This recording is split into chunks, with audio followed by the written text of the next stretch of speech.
Agora vamos conversar com o Dr. Dimitri Soares. O tema de hoje, nesta Quinta Jurídica, né? Temos a Sexta da Saúde, agora Quinta Jurídica. Nesta Quinta Jurídica vamos falar com ele, que faz parte dessa equipe de advogados, Daniel Monteiro, advogados associados, e conosco vai falar a respeito tanto deste livro aqui, tem como mostrar, João Grandão? Eu lembro a produção que eu estou sem aquele meu retorno de frente da minha câmera número 1 ali. Está aparecendo, pronto. Sobre esse livro aqui, que é Leis Civis Especiais no Direito de Família, tem muito assunto interessante e também tirar suas dúvidas ao vivo aqui do nosso programa a respeito deste tema. Então, mande logo a sua pergunta e eu dou boa tarde, né? Seja bem-vindo aqui ao nosso programa Boa Tarde, Cidadão, doutor Dimitri. Muito obrigado, Robson. Boa tarde, é um prazer estar aqui mais uma vez, voltar aos seus estudos, seu programa. Queria cumprimentar toda a audiência em todo o estado do Rio Grande do Norte. Muito bem. E aí eu inicio falando sobre um dos tópicos do livro. No final a gente vai dar detalhes sobre o lançamento de mais uma edição. Mas veja só, lançando aqui em Natal, inclusive, veja só, aqui tem um tema interessante, né? Lei de alimentos gravídicos, né? Para quem está grávido, uma coisa bem bacana, vamos falar sobre isso. Lei de investigação de paternidade, leis da união estável e da alienação parental. E aí eu pergunto, do que trata essa lei de alimentos gravídicos? Olha, Robson, nós temos uma lei que trata de alimentos no Brasil desde o final da década de 60. E que até é interessante mencionar, ela funciona bem até hoje, até os dias de hoje, né? Uma lei da época da ditadura militar. Porque às vezes o pessoal quer mudar a lei e diz, não, porque essa lei antiga tem que mudar. Não é assim, as né? leis Não é porque bem a lei feitas, é antiga, né? Exatamente, as leis bem feitas, elas ficam, né? E ela funciona, claro que com alguns ajustes ao longo do tempo, mas ela continua em vigor. E é uma das leis mais importantes porque ela resolve o problema de quem precisa receber pensão alimentícia. Quem está aqui nos assistindo sabe, quem enfrenta um problema como esse, a dificuldade que é receber pensão alimentícia. É o ex-marido que não paga, é o pai que se esconde, né? São situações, às vezes tem que pedir aos avós. Agora hoje vai preso, né? Não, vai preso. Agora, até ser preso, a gente passa por uma etapa processual que às vezes é bastante desgastante. E o que é que acontece, por exemplo, se o casal casou ou não casou, mas são pais de uma criança e vamos dizer que a mãe tem que receber aquela pensão alimentícia, ou ao contrário, que a gente sempre pensa que é só do pai para a mãe, se de repente uma mãe tiver que pagar a pensão alimentícia ao pai e não paga, quais são os procedimentos? Olha, via de regra, preciso primeiro, antes de qualquer coisa, procurar um advogado, a Defensoria Pública, porque vai ser dada entrada numa ação judicial, que é essa ação de alimentos, que vai servir para uma maneira geral, para os casos de pensão alimentícia, mas também tem os alimentos gravídicos, que é, digamos assim, uma subdivisão, né, uma lei de 2008, que ela foi criada para mulheres grávidas também receber essa pensão antes mesmo, obviamente, da criança nascer e antes mesmo de fazer o exame de DNA. Quais são os detalhes desta lei, né, que justamente trata dos alimentos gravídicos, né? A criança não nasceu, a mãe está grávida, mas já existem os direitos ali. Olha, Robson, essa lei ela foi uma lei bastante inovadora, né? Como eu estava falando, já existia uma previsão desde a década de 60, mas essa previsão ela não tratava expressamente da possibilidade de uma mulher grávida pedir pensão para um bebê que está na barriga, com o feto, que tecnicamente em direito a gente chama nascituro. E qual é a grande dúvida em torno disso tudo? É que muitas vezes o pai não queria reconhecer a gravidez, né? A gente sabe que isso continua acontecendo com muita frequência. Às vezes o camarada não quer reconhecer a barriga. E aí, esse filho é meu? Exato, como é que prova? Né? Eu só vou poder provar depois quando que a criança nascer, que vai fazer o exame de DNA. Mas isso existe ou é possível provar antes da criança nascer que o filho pertence àquele pai e àquela mãe? Atualmente não é permitido fazer o exame na mãe gestante, por um veto presidencial a essa lei, por conta dos riscos na gravidez com a agulha, que é a agulha que fazia o recolhimento do material genético. Ah, não é uma retirada comum de sangue, não? Exatamente, não é uma retirada comum. Então, atualmente no Brasil, espera-se a criança nascer, depois de 9 meses, obviamente, a criança nasceu e faz o DNA. Mas a lei, ela garante os direitos de pensão alimentícia para a mãe gestante e, obviamente, para o seu filho, com todas as exigências que, eventualmente, o médico que está acompanhando aquela mulher exige, determine. Como, por exemplo, uma alimentação especial, um pré-natal com cuidados específicos e, de repente, uma alimentação com características diferentes. Então, sempre que isso acontecer, a saída apropriada é buscar a justiça através dessa ação de alimentos gravídicos. Muito bem. Temos a participação da Maria Clara, que está nos acompanhando em Ponta Negra. Ela gostaria de saber quanto tempo dura uma ação de pensão alimentícia. Olha, a gente não pode prever com muita exatidão essa duração. Essa é uma pergunta muito frequente. As pessoas sempre perguntam mais ou menos quanto tempo leva. Infelizmente, o judiciário brasileiro, a justiça comum estadual, isso é uma característica de praticamente todos os estados, ela é bastante lenta. Mas vamos estimar que algo em torno de 3 a 6 meses para essa ação ela ter o resultado final e que o resultado inicial, que seria a fixação dessa pensão, aí ela deve acontecer num momento bem mais rápido, algo em torno de até 30 dias. E dependendo do desenrolar dessa ação, da complexidade da causa, ela pode se estender por mais tempo, se houver recurso ou se houver algum outro tipo de intercurso processual. Muito bem. E gostaria de falar também sobre outro tema que está no livro, aqui bastante interessante. Já vamos dar detalhes sobre data, hora e local do lançamento deste livro, que é Leis Civis Especiais no Direito de Família, Dr. Dimitri Soares. Mas um outro tema interessante que é Lei de Investigação de Paternidade. O que é que diz essa lei? Olha, Robson, a Lei de Investigação de Paternidade, ela serve para os casos em que há dúvidas sobre a paternidade. E a gente se refere principalmente à paternidade biológica, porque existem outros tipos de paternidade hoje no direito de família, como, por exemplo, a paternidade afetiva, que é um tema bastante moderno. Se reconhece paternidade afetiva? Se reconhece a paternidade afetiva, eu posso até explicar melhor. Mas a paternidade biológica, que é aquela que fica no nosso registro, que é a nossa paternidade base, vem lá, filho de 2 pontos, né? E aí vai dizer o nome dos pais, os avós e assim por diante. Ela às vezes é fonte de conflito por essas mesmas razões que a gente comentou agora há pouco. Às vezes o pai não quer aparecer ou de repente ele não quer reconhecer aquela criança. Às vezes a própria mãe não quer indicar quem é o pai. Então, para evitar que a criança ela venha a ficar registrada apenas com o nome da mãe, desde 1992 existe um procedimento feito no Brasil, que é extrajudicial, e se for o caso, leva-se ao âmbito judiciário, para que seja feita uma investigação dessa paternidade, que culmina, na maior parte das vezes, com a realização de um exame de DNA. E como é que se dá a realização desse exame de DNA? Porque sempre se falou, não sei se mudou, mas muito se dizia que era um exame que custava muito caro, esse exame de DNA. E muitas pessoas não tinham condição. Então hoje o poder público paga de alguma maneira esse exame, ou o pai suspeito de ser pai é obrigado a pagar? Como é que funciona? O poder público, ele arca com as despesas do exame para as pessoas que são consideradas pobres na forma da lei, ou seja, aquelas pessoas que não conseguem pagar o exame. Para aquelas pessoas que conseguem pagar, existem alguns laboratórios que fazem esse exame. Aqui na Grande Natal tem alguns, em todo o estado do Rio Grande do Norte nós temos, né?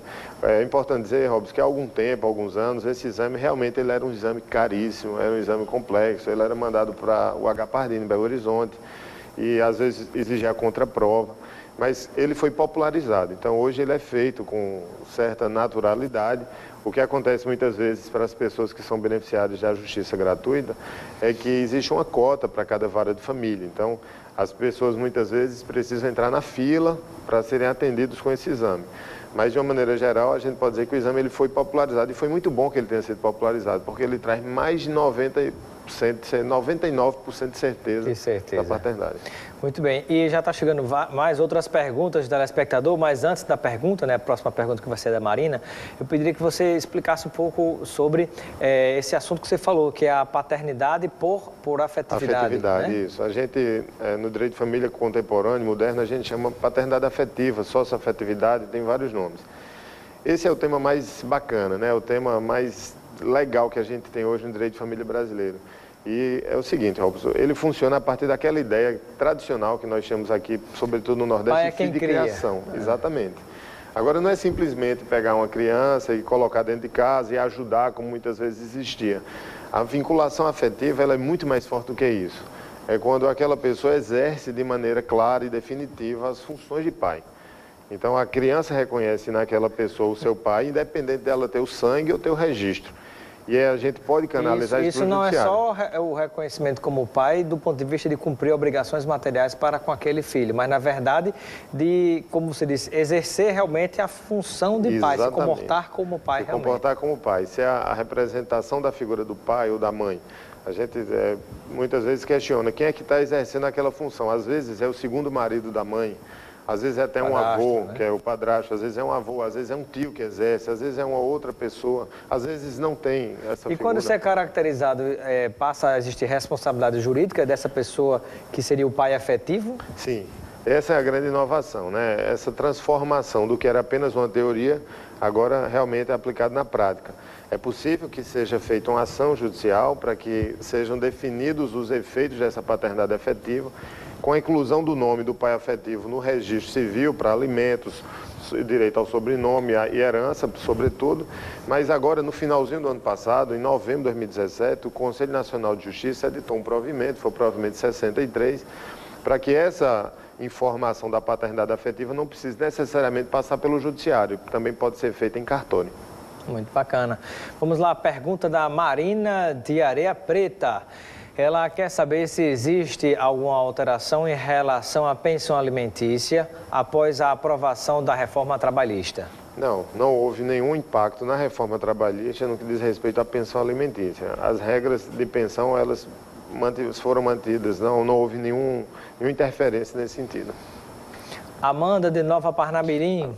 Se eu posso só um pouquinho, Vanessa, ele quer fazer um complemento? Só queria complementar o seguinte, talvez, pela pergunta dela... Se de repente a pessoa passou a ganhar menos, aí se rediscute, né? Foi o que eu imaginei. Talvez, se agora a pessoa está ganhando um pouco menos, pelas questões da flexibilização da carga de trabalho, da carga horária de trabalho, aí talvez seja o caso de pagar menos. Rediscutir a pensão.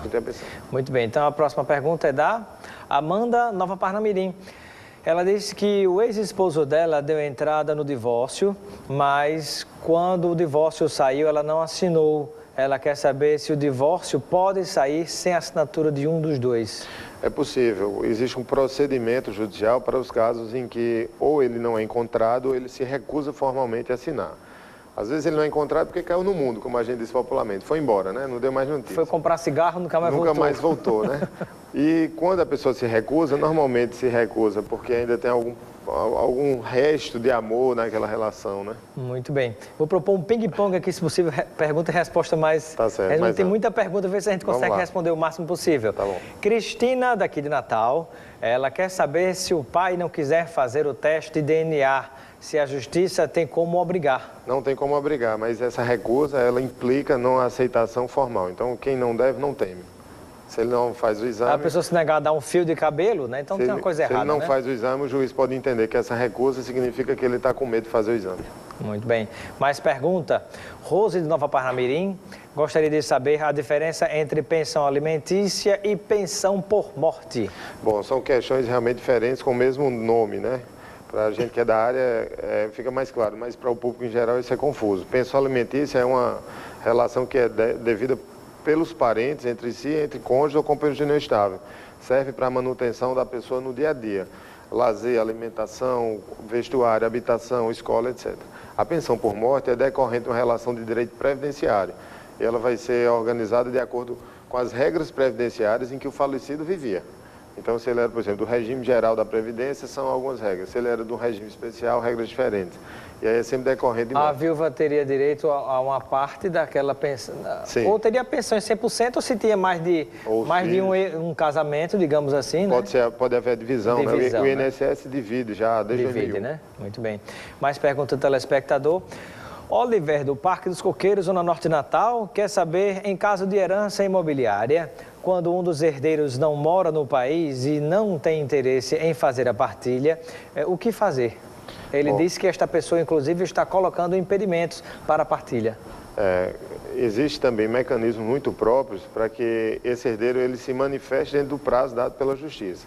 Se ele não se manifestar, o juiz do caso ele vai ter que decidir suprindo a manifestação daquele herdeiro. Então, o advogado do caso, ele vai ter que solicitar ao juiz que se manifeste formalmente em relação a esse lapso. Tem herdeiro que não quer resolver o problema, né? E vai deixando a coisa complicar. Então, o juiz vai ter que ser mais incisivo no caso através de uma requisição do advogado. O juiz mesmo pode terminar arbitrando. Arbitrando. Né? Não vai ser consensual, ele vai determinar isso e vai ser cumprido. Pela ausência do pai, no caso, né? Exato. Mais pergunta do telespectador.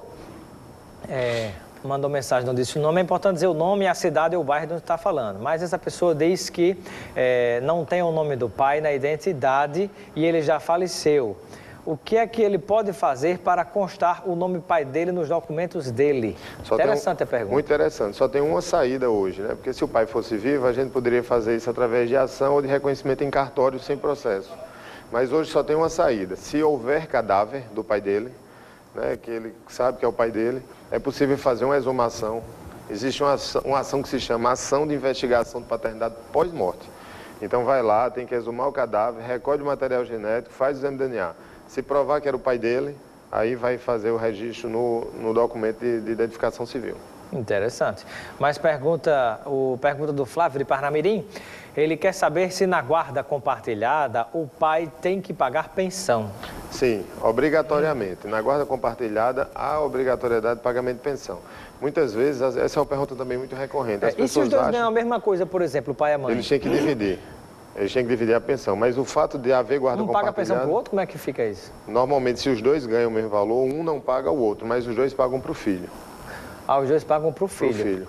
A guarda compartilhada... Mesmo que seja menor de idade, o filho recebe? Necessariamente, o filho vai sempre receber. E aí ele vai receber um pouquinho de cada um, ou seja, lá quanto for arbitrado, mas ele vai receber dos dois. Interessante. Mas um ex-marido não paga para a ex-mulher, nem ao contrário. Nesse caso, quando os dois têm um salário Quando semelhante. os dois são capazes, trabalham, têm formação, enfim, estão vinculados a uma relação de emprego, não tem por que um pagar o outro. Pensão alimentícia não é necessariamente ligada por exemplo, à existência de um filho no casamento, não? Não. Nós temos diversas hipóteses de pensão. Mesmo um casal separado, se não teve filho, mas um pode pagar a pensão para o outro. Desde que seja comprovado que durante a vida conjugal havia uma dependência econômica. Então, se o marido sustentava a esposa a vida toda e agora ele decidiu se separar, naturalmente ele deve continuar pagando a ela. Mais uma pergunta. Cíntia, da cidade satélite, quer saber se no caso de guarda compartilhada, se a criança passa um mês com o pai, se neste mês ele vai ter que passar a pensão, já que ele está tendo os custos com a criança. Interessante a pergunta outra também. Pergunta também muito comum. Nesse caso, o pai continua com a obrigação de pagar a pensão. Essa pergunta que ela está fazendo diz respeito normalmente ao período de férias que a criança passa com o pai. Mas no período de férias, as despesas normais da criança não param. Despesas, se for, por exemplo, do colégio, despesa do plano de saúde, despesa de manutenção da casa. Então, mesmo que a criança esteja na guarda física do pai... Ficou o mês todinho com ele, mas mesmo assim tem que pagar a pensão. Muito bem. Mais pergunta do telespectador? Não dá mais tempo, tem um monte de perguntas, mas não dá mais tempo. Bom, eu quero agradecer a participação do doutor Dimitri Soares, né, que vai lançar, nem falamos do livro, rapaz, data, hora e local do lançamento do livro Leis Civis Especiais no Direito de Família, que tão empolgante a entrevista, né? Obrigado. O livro vai ser lançado no dia 7 de abril, aqui na Universidade Federal do Rio Grande do Norte. 7 de abril. Isso. Eu queria rapidamente também convidar os telespectadores. Amanhã de tarde, no Instituto Metrópole Digital, teremos uma palestra sobre dados abertos e privacidade familiar. Perfeito. E que horas? 3h30 da tarde. Muito bem. Bom, muito obrigado pela sua presença e receba aqui um kit de produtos Lucena para você aproveitar com seus amigos e familiares. Muito obrigado.